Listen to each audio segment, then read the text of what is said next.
हर महीना वैन के 800 रुपए बचाने के लिए हम लोगों ने साइकिल से स्कूल जाना चालू कर दिया था। ये हो गई। 4 लौंडे थरथराती ठंड में साइकिल से स्कूल जाते हैं, ब्लेजर, टोपा, मफलर बांध बुंदा के। एक तो ये ब्लेजर बहुत अजीब था हमारे स्कूल का। 2 जेब थी हमारे ब्लेजर में और 2 ही अंदर की साइड थी। हमारे स्कूल वालों को लगा कि बाहर जेब का क्या ही यूज हो सकता है, इसलिए उन लोगों ने बाहर जेब ही नहीं दी। क्या करूं मैं इस जेब का? ठंडी लग रही है तो हाथ अंदर वाली जेब में ही डाल के चलना पड़ता था। कोनी से साइकिल चला के आते थे हम लोग स्कूल। सबको ऐसा लगता था कि हम लोग अपाहिज हैं। और फिर एकदम से हम लोग हाथ बाहर निकाल लेते थे।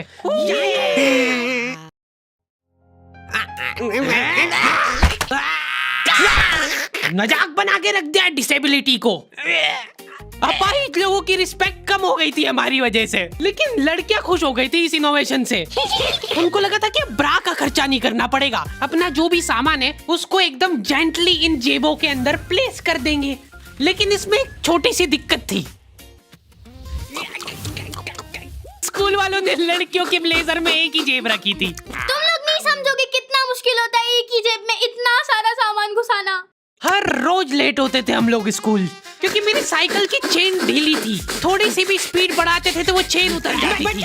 लेकिन पापा ने मेरे को प्रॉपर ट्रेनिंग दे रखी थी चेन चढ़ाने की। एक जना ऐसे खींचेगा टायर, उतने में अपने को पानी से फटाफट कस देना है। ये हो गई टाइट। बैग में पाना पेचकस रख के लाना पड़ता था मेरे को स्कूल, कि कभी भी रास्ते में चेन उतर सकती है। इमेजिन करो एक बार कि तुम चुपचाप वैन में बैठ के जा रहे हो, बीच सड़क में 4 लौंडे साइकिल पलटा के ये फटाफट क्लास में बैठे हुए मेरे को डर बना रहता था कि कोई गलती से मेरा बैग चेक नहीं कर ले। तो आज हम लोग पढ़ेंगे टेंस। सबसे घटिया, वाहियात, नीच टॉपिक लगता था मेरे को टेंस। पास्ट, प्रेजेंट और फ्यूचर तक बात ठीक थी। प्रेजेंट कंटिन्यूअस टेंस क्या होता है? सिंपल पास्ट, पास्ट कंटिन्यूअस, मतलब वो बीत चुका है पर चल भी रहा है। क्या है ये? कितना भी समझ लो इस टॉपिक को, एग्जाम में जाके तुमको अंदाजे से ही सेंटेंस चूज करना पड़ेंगे कि ये सुनने में अच्छा लग रहा है तो यही होगा सही। एग्जाम में इन्विजिलेटर हमको क्वेश्चन पेपर पे कुछ नहीं लिखने देता था। इनको ऐसा लगता था कि हम लोग क्वेश्चन पेपर पे आंसर लिख लिख के चीटिंग करेंगे। लेकिन हमारी क्लास के बच्चे एडवांस हो गए थे, ये पूरी की पूरी आंसर शीट एक्सचेंज कर लेते थे कि तू लिख के दे, को आता है तो। बोर्ड एग्जाम थी यार हमारी, और हमारे स्कूल वाले बोर्ड एग्जाम को बहुत सीरियसली लेते थे। अलकायदा टाइप ट्रेनिंग मिली थी हम लोगों को। एग्जाम देते हुए कहीं से भी बॉम्ब गिर सकता है, लेकिन तुम्हारे हाथ नहीं रुकना चाहिए, चाहे तुमको क्वेश्चन आता हो या ना, कुछ न कुछ लिख के ही आना है। हमारा एक ही मकसद होना चाहिए, आंसर शीट भरना। नहीं आए तो अभी कुछ भी लिख के आ जाओ। मेरे को ये नहीं समझ आता कि मैं कुछ भी कैसे लिख के आ जाऊं, मेरे को आता ही नहीं है, क्या लिखूं मैं? एक तो हमको इतना डरा धमका के भेजा गया था ना सेंटर पे, मैं नर्वसनेस में जाके अपना नाम भूल गया वहां पे। इन्विजिलेटर ने नाम पूछा, मैं सोच रहा हूँ क्या हो सकता है। बेटा नाम तुम्हारा। 2 मिनट। हाँ हेलो मम्मी, मेरा नाम क्या है? बोर्ड एग्जाम के नाम पे इतना डरा दिया था ना स्कूल वालों ने हमको, अच्छों का मुंह निकल जाता है टट्टी के साथ मिक्स होके। तुम लोगों का एक सेंटर आएगा जिसके चारों तरफ सैनिक तैनात रहेंगे। बिना एडमिट कार्ड के वहाँ पे आसपास भी भटकते हुए मत दिख जाना, जिंदा जला देंगे वो लोग। और अगर चीटिंग करते हुए पकड़ा गए तो ना तो तुम हमको जानते हो ना हम तुमको जानते हैं। हम लोग एग्जाम वाले दिन सेंटर पहुंचे तो बच्चों से ज्यादा सिक्योरिटी थी वहाँ पे। आज तक इतनी सिक्योरिटी मैंने एयरपोर्ट पे भी नहीं देखी थी। आर्मी वगैरह खड़ी थी वहाँ पे टैंक लेके। वो सिक्योरिटी वाले एक एक रबड़ का रैपर निकाल के देख रहे थे कि उसके पीछे तो नहीं लिख के लाया कुछ। क्या लिख लूंगा मैं इतनी सी जगह में? लिख भी लिया तो मेरे को ही समझ नहीं आएगा कि क्या लिखा है। कुछ चीजों का मेरे को लॉजिक ही समझ नहीं आया था कि तुम नंबर वाली घड़ी पहन के नहीं जा सकते हो, पहनना है तो कांटे वाली पहनो। उनको शायद शक हो गया था कि ये सारे लोग एक साथ कोऑर्डिनेशन करके बम नहीं फोड़ दे। उधर एक बच्चे की घड़ी का अलार्म बज गया और वो बजता भी बॉम्ब के टाइमर जैसा है।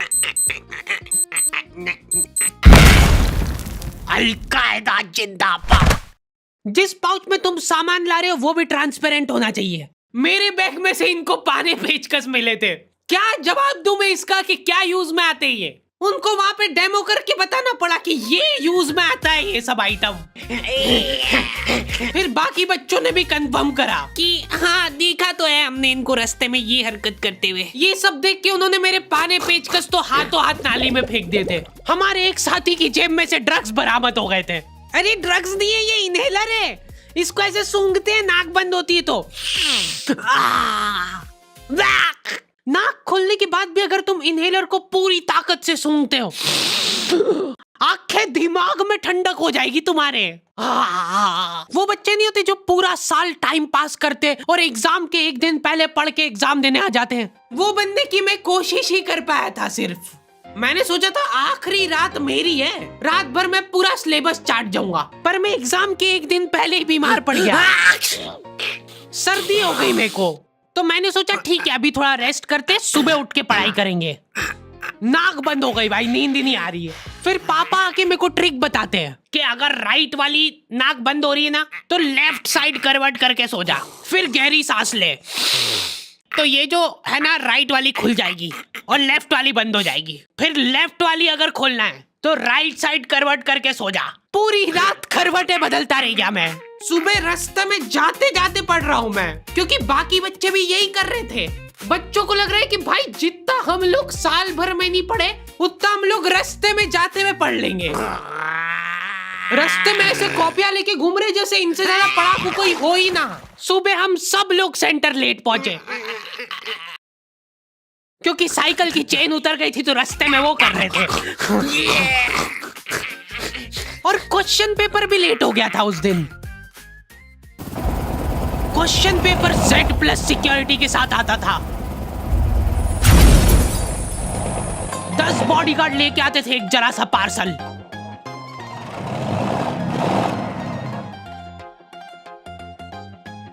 और फिर देने के बाद बोलते थे ये असली पार्सल नहीं है। असली नहीं है तो जोर से भी बोल सकते हो, ये असली पार्सल नहीं है। ये लोग पता नहीं किसी को तो गुमराह करने की कोशिश कर रहे थे। इनको डाउट था कि इतनी सिक्योरिटी के बाद भी कोई पेपर चोरी कर लेगा, तो ये लोग इतनी सिक्योरिटी में नकली पेपर लेके आए। असली पेपर तो एक और बॉडीगार्ड नाले में तैरता हुआ लेके आ रहा है। ये पाने पेचकस किसने डाले नाली में? ये लो। मजाक कर रहे थे हम तो, यही है असली क्वेश्चन पेपर। जाओ बांट दो फटाफट।